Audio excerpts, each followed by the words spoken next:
Hello everyone. When I published the 2020 Copperhead overview video, I got a lot of questions on how we did the paint and the rust and everything like that on the robot. So in this video I want to cover all those details, show you how we did the rust, show you how we did the paint, and give you a better idea on how everything was done. So let's dive right into the rust first, and then we'll talk about the paint later.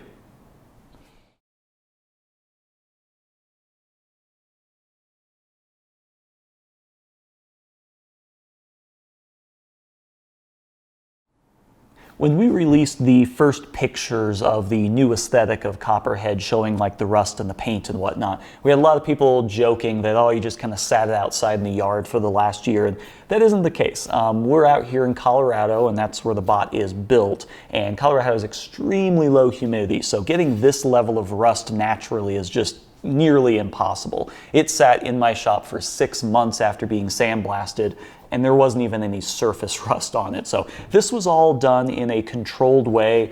We used vinegar and hydrogen peroxide. Is that right? Okay, this one's vinegar, this one's hydrogen peroxide. We used that as a solution to actually do the controlled rust, and then we actually did a clear coat spray over top of it. So I did actually take some videos just with my camera phone, so let me kind of show you the process and how it went. And it turns out really nice, and it's a pretty easy process to do. Like any finish, the first step is to prep the surface, and since our surface really wasn't all that rusty, we just kind of went over it with a wire brush. You could use a wire wheel, wire brush, maybe even some Scotch-Brite, just something like that. And then once that was done, we just sprayed it with the vinegar. The vinegar is just a mild acid that kind of lightly etches the surface in preparation for the hydrogen peroxide. After you're done prepping the surface with the vinegar, it's just a matter of spraying on the hydrogen peroxide. You can see here in the video that it rusts pretty much instantly, and we were originally kind of going for more of a splotchy, streaky look, but we ended up kind of going more with a uniform approach. It was actually really hard to get it to not be uniform, which I thought was kind of interesting. And depending on how long you have it on there, how much you spray, and just kind of a lot of different factors, you can kind of change the finish of it a little bit, and the longer you leave it on, the more it will rust. And then when you're done with it, you can just kind of rinse the whole thing off.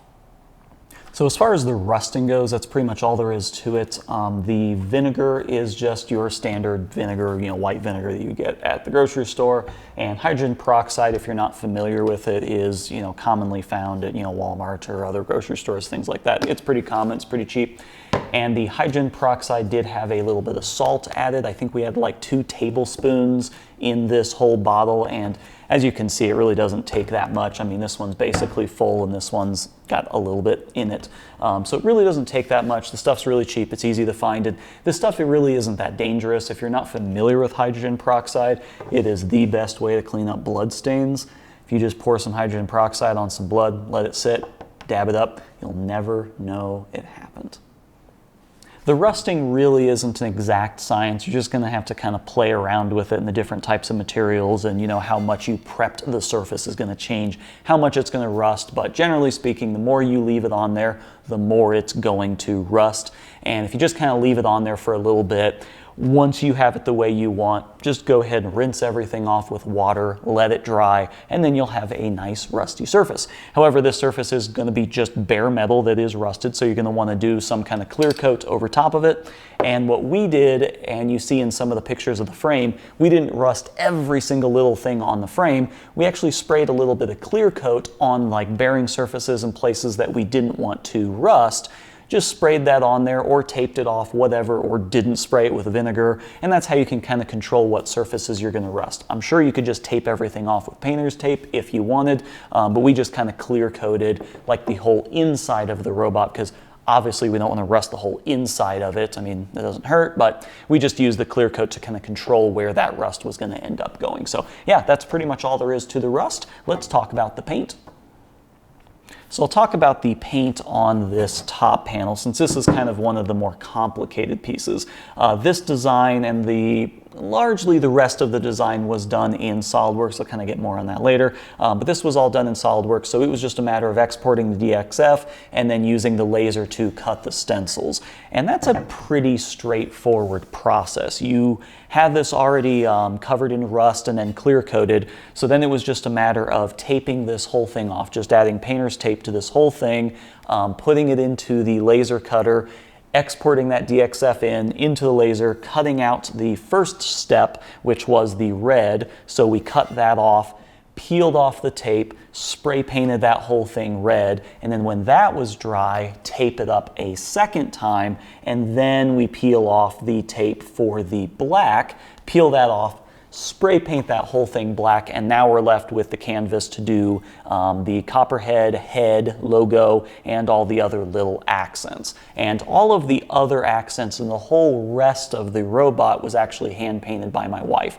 So she freehanded this and all of these little accents to kind of give it that cartoony look. This was the only piece that was actually done with the laser stencil process. The whole rest of the robot was just all done freehand by her. So, you know, props to her. She actually did the whole rest of the robot, all the fins, all the sides, and also the whole back. So all of the sponsors that were across the back that you saw in previous videos, those were all just done in with pencil and then hand done with the paints afterwards. So yeah, it turned out pretty cool, and it kind of gave that you know, cartoonish aesthetic because everything wasn't, you know, like perfectly done and like, you know, stenciled on there. The hand-drawn touch was actually really nice with the rust. The last and final step was to go over everything with a really fine steel wool just to kind of knock off some of that sheen. So if you're looking at this piece as I tilt it in my very bright shop, you can see that there's very little reflection on it versus maybe some of the screenshots or screen grabs that you were seeing earlier in this video. This one has the steel wool applied to it, and you just kind of knock off that gloss. And the reason that we did that and the reason that that's important is, one, it helps even out in between the coats, so when you touch up the paint, it'll take that gloss out of it so it blends a little bit easier. But secondly, on camera, you don't get those reflections, which can be kind of annoying because this is going to be on a TV show. So having it kind of more of that matte and flat finish is actually really nice for actually showing up on video. So it's nice and even across the whole finish.